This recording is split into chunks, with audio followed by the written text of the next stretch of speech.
अब जब इतनी कथा हुई तो ऋषियों ने 5 प्रश्न पूछ लिए। भगवान अब तो हमारे मन में एक 5 प्रश्न आ गए हैं, उन 5 प्रश्नों के आप उत्तर दीजिए। पहला प्रश्न है जीवों का कल्याण कैसे होगा। दूसरा प्रश्न है भगवान की कथा सुनने के लिए हमें क्या करना चाहिए। और तीसरा प्रश्न है भगवान की कथा सुनने से किस किस का कल्याण हुआ। चौथा प्रश्न है भगवान ने इस धराधाम पे अवतार क्यों लिया। और 5वां प्रश्न है भगवान के जाने के बाद धर्म किसकी शरण में गया। और 6वां प्रश्न है आप भगवान ने इस धराधाम पे कितने अवतार लिए। सूजी महाराज कहते ऋषियों तुमने तो इतना पूछ डाला जिसकी कोई सीमा नहीं। अच्छा पहले के ऋषि सुनने के लिए तैयार रहते थे, कोई सुनाता था तो वो सुनते थे। आज के ऋषि सुना सुना करके परेशान है, कोई सुनने के लिए तैयार नहीं। अरे हमसे बड़े अगर हमें डांटे, हे बेटा ये काम मत करो, चुप रहो तुम, बुढ़ापे में सटे आ गए। अरे भैया उसके बाल सफेद हो गए, जीवन का अनुभव उसे लाख गुना तुमसे ज्यादा है, क्योंकि जिस जिंदगी को तुम जी रहे हो उस जिंदगी को उसने जी करके आगे बढ़ा दिया है। कहते ना उन्हें कौन कछु पता है, वो तो सटे आ गए। ऐसे एक ट्रेन में 10 लड़के जा रहे थे, लड़के,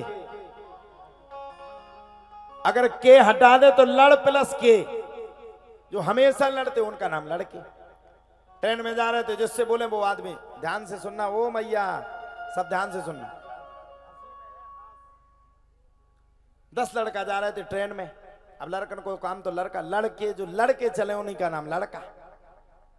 जहां कहां भी बैठ जाए उते आदमी ठाड़ो हो जाए। जन डब्बा में बैठे थे, सबरे लड़का बैठे थे। अब सबरे का अरे यार टाइम पास नहीं हो रहा, ट्रेन में बैठे बैठे मजा नहीं आ रहा, क्या करें।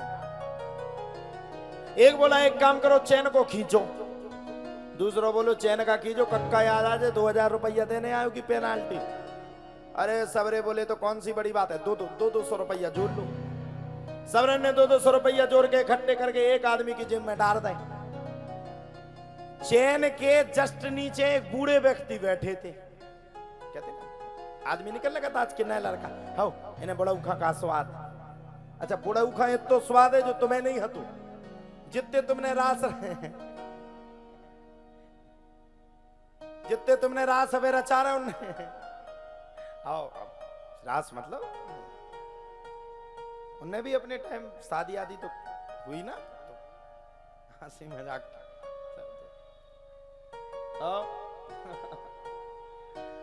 सही बात नहीं। हमसे बूढ़ों के हमारे दादा दादी की हमसे पहले शादी हुई है कि नहीं।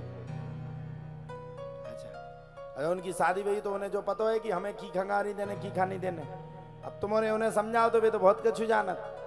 एक बूढ़ा आदमी बैठा था, सबरे लड़का बोले कि एक काम करो अब पैसा देवे की जरूरत नहीं है, चैन खींचे हमोरे और पैसा भरे जो बड़ाऊ। अच्छा बूढ़ो पप्पा बड़ो परेशान, बहू ने घर से काट दो तो टेंशन में मथुरा वृंदावन चलो जा रहा हो तो उन्हें हाथ जोड़ो हो भैया रो ऐसो ना करियो, चैन ना खींचियो, चैन खींचो और हमें ना बिदाइयो नहीं तो हम जेल चले जाए। लड़का बोले अब चिंता मत करो, अब तो जेल तो नहीं जाओगे, पैसा हमारे बच गए। खींची चैन, टीटी आ गया। क्यों भाई किसने चैन खींची? तो अब सवरन की मां रहती कि बुढ़ऊ के ऊपर पूरी बात रख देने।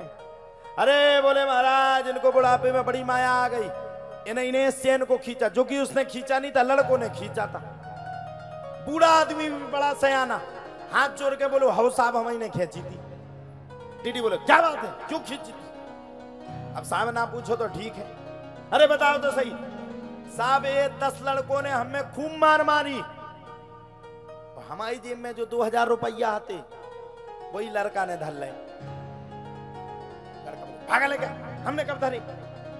बोले साहब 100 के नोट 10 और 50 के नोट अगर 20 ना करे तो आज ही जेल जावे तैयार है। अच्छा उस बुढ़े आदमी ने देख लो तो कि जेब में 50 के देखे लड़कों ने जोड़े थे ना कि चैन खींचेंगे तो अगर देंगे तो दे देंगे। टीटी को सो टीटी ने खेते सो वास्तव में करे सो टीटी ने साबरन खा हथकड़ी पहनाई और जैसे पहनाई सो सबरे देखे बुढ़े दादा की तरफ और सारा करें, अगर लौट के मिल गए तो काट डार भी। बूढ़ो बापा भी बड़ो खतरनाक है, तो वो दाढ़ी रखा है तो उन्हें दाढ़ी पे हाथ फिरो सारे में कही उसे ही धोई जा, दाढ़ी सफेद हो गई। तुम जैसे कई निकाल दे हमने अपनी जवानी में। आओ तो बुढ़ापे का नजरिया बड़ा खतरनाक होता है।